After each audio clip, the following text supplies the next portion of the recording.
bien, estamos de vuelta acá en Una Mañana en Familia por las pantallas de ITV Patagonia cuando ya son las 9:43 y llegó el momento de hacer historia. Exactamente, y Magallanes es una región en la cual se respira precisamente esa historia y está vigente. La TK aniversario además de nuestra región, y uno siente que efectivamente la toma de posesión del estrecho de Magallanes de la punta de Santa Ana, el reconocimiento también como ciudad de Rey Don Felipe y los hallazgos que se han hecho en ese lugar distante a casi 70 kilómetros de Punta Arenas nos hablan acerca de que por primera vez un equipo interdisciplinario trabaja en reconstruir la historia del conocido tradicionalmente como Puerto del Hambre. Le damos la bienvenida a quien nos acompaña, Pauli. Soledad González, ella es historiadora de la Universidad Bernardo O'Higgins, que nos acompaña el día de hoy. Muchas gracias, Soledad, por estar con nosotros. Muchas gracias por invitarme y muchas gracias por acoger también esta investigación interdisciplinaria que estamos llevando a cabo entre muchos colegas. Sí, uno habla acerca de la población, la fortificación de aquel entonces por don Pedro Sarmiento de Gamboa, ¿cierto? Lo que significó también la protección y hacer soberanía desde el Océano Pacífico. O sea, aquí tenemos un paso bioceánico entre el Atlántico y el Pacífico que se llama Estrecho de Magallanes. Pero así también darle sentido y visibilizar lo que fue en su momento aquellos pueblos que mucho antes de incluso la toma de posesión de este lugar ya estaban asentados. Efectivamente, ese es uno de los objetivos de nuestro proyecto de investigación, que es reconstruir no solamente la historia de lo que pasó en Rey Felipe durante la ocupación hispánica, sino también lo que pasó antes y lo que pasó después, porque después también hubo otra historia. Entonces, reconstruir una historia a largo plazo donde las poblaciones indígenas tuvieron un rol importante. De hecho, tuvieron interacciones y desencuentros con los colonos españoles, no se entendieron muy bien en buenos términos. Entonces, esos también son factores que a menudo están como un poco más soslayados por la épica de esta historia que fue tan fatal y que en efecto lo fue.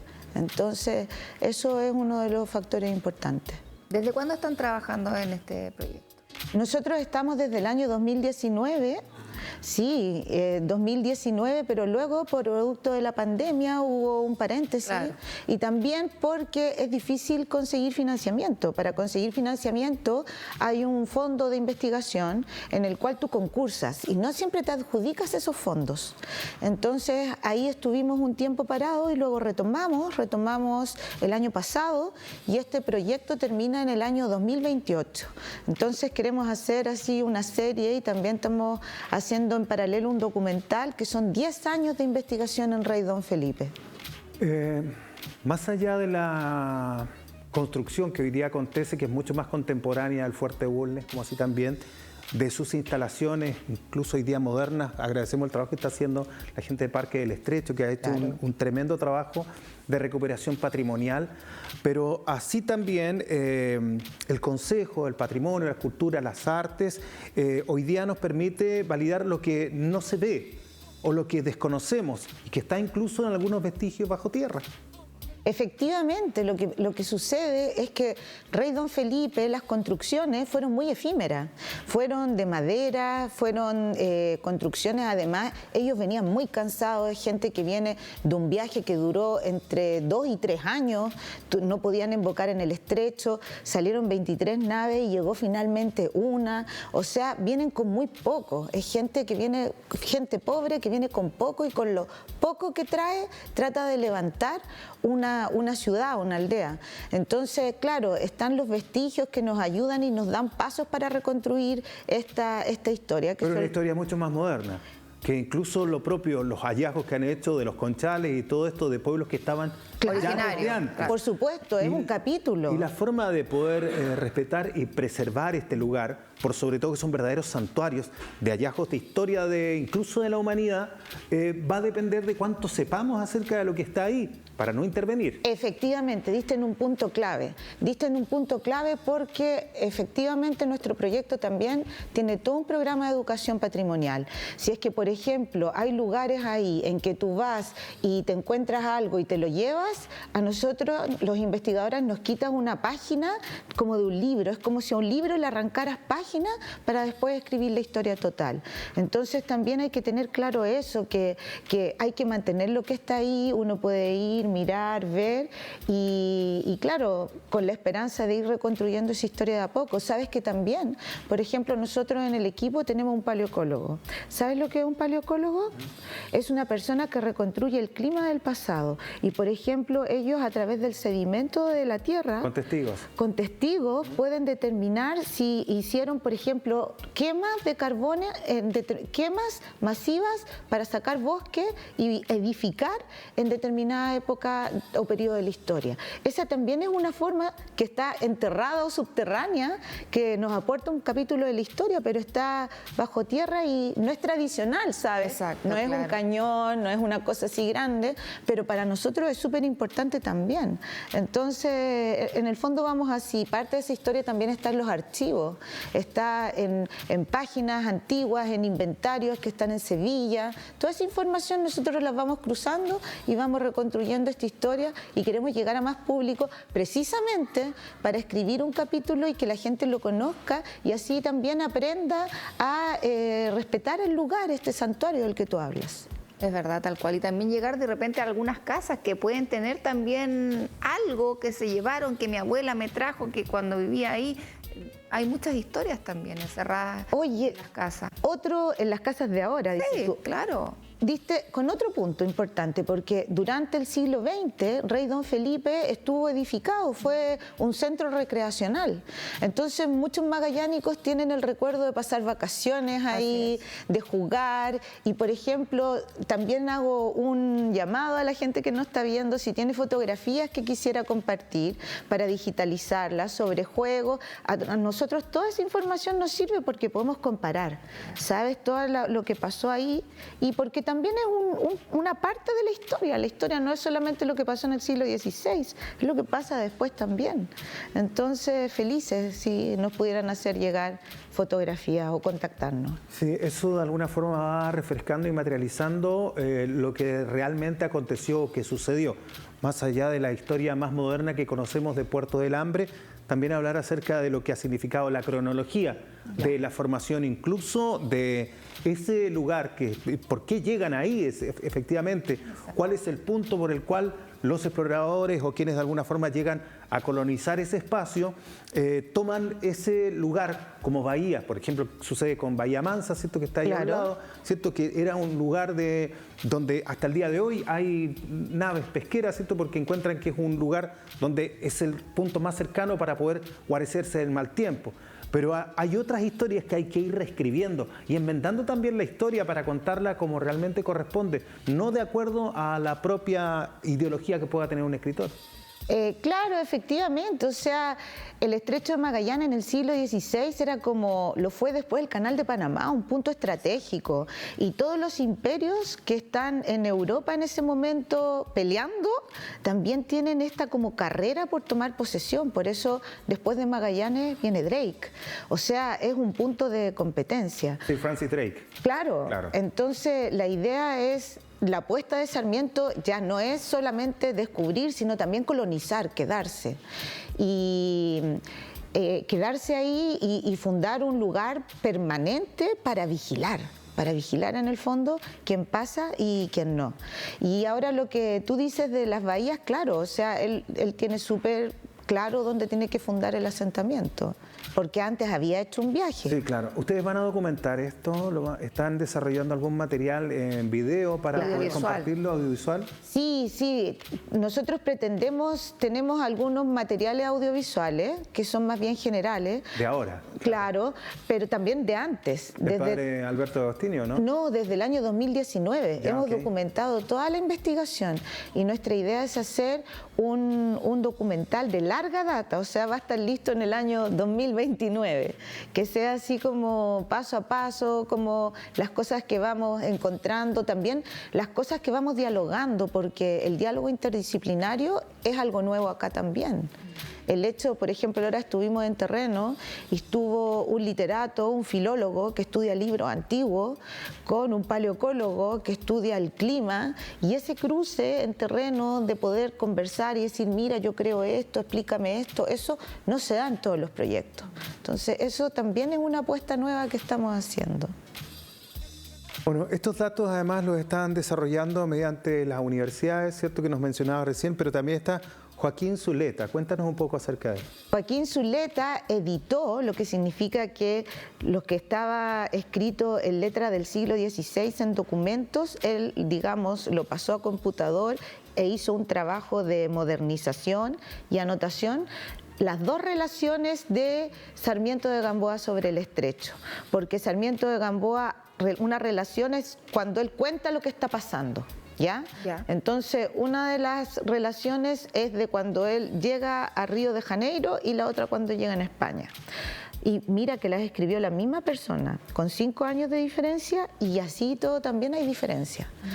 Claro, entonces tú en el fondo, y es la misma persona, claro, ¿sabes? La que lo escribió, pero el recuerdo también te juega en contra. 5 años después, 6 años después, tú no recuerdas efectivamente cómo sucedió. Eso también es un trabajo que hay que hacer, se llama crítica de fuentes, crítica textual, que comparas testimonios, comparas distintos registros. Y quizás se olvidó en la primera de algo que se acordó en la segunda, y al revés, claro. Tal cual.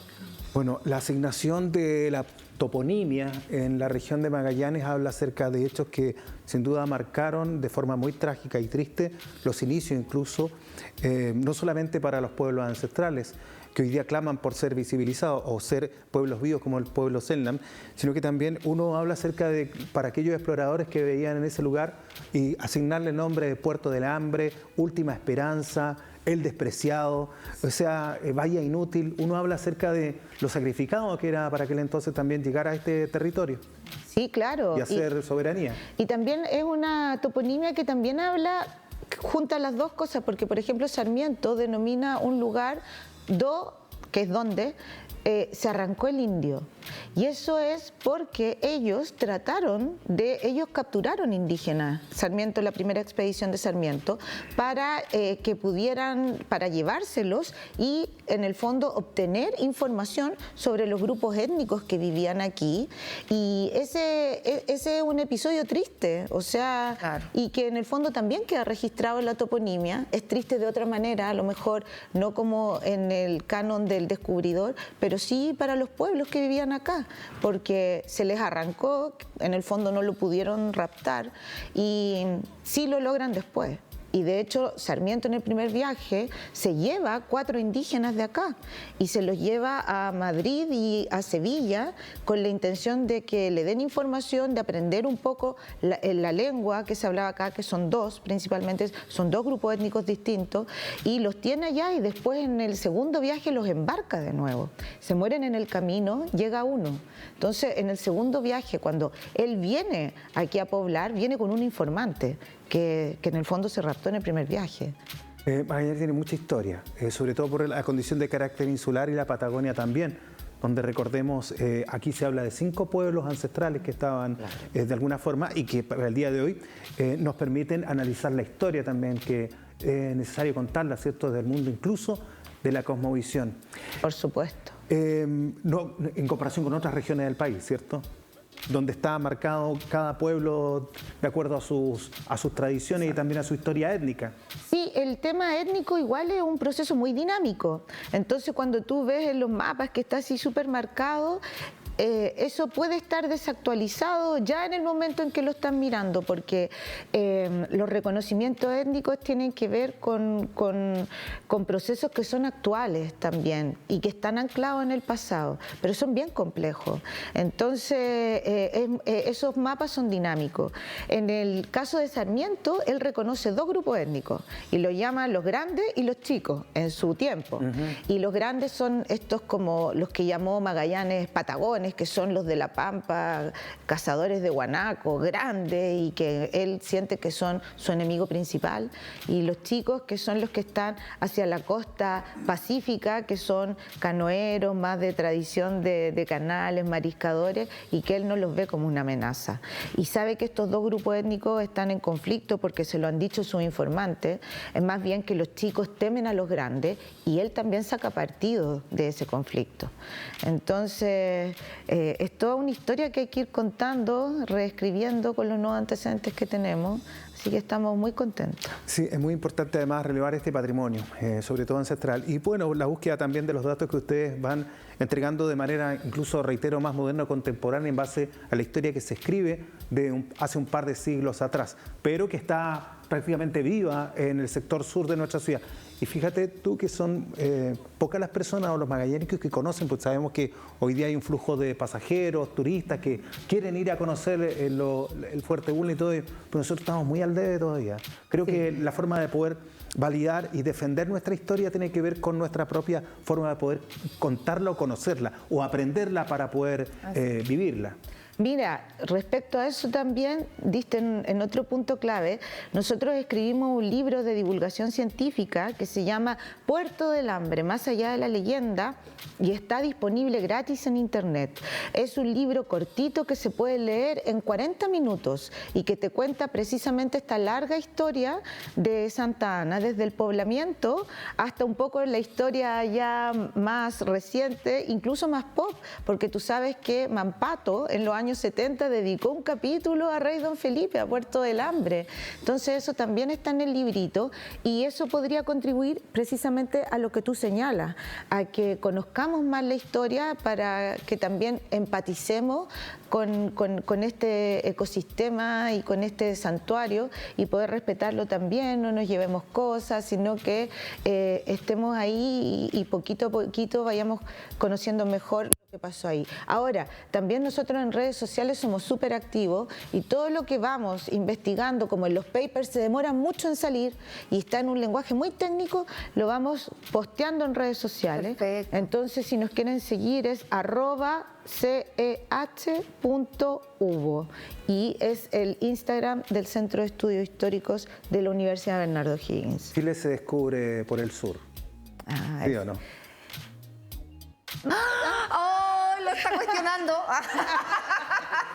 Hay que investigarlo, Oscar. No, es que la noción de descubrimiento también es como una noción que habría que revisar.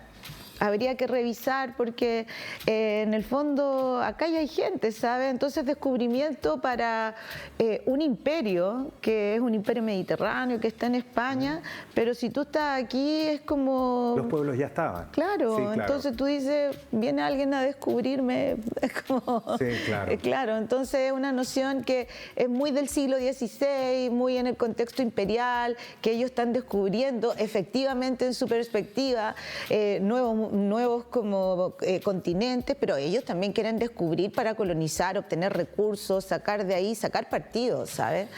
Pero estos continentes y estos lugares como África, América, Oceanía, vive gente hace muchos años. Sí, claro.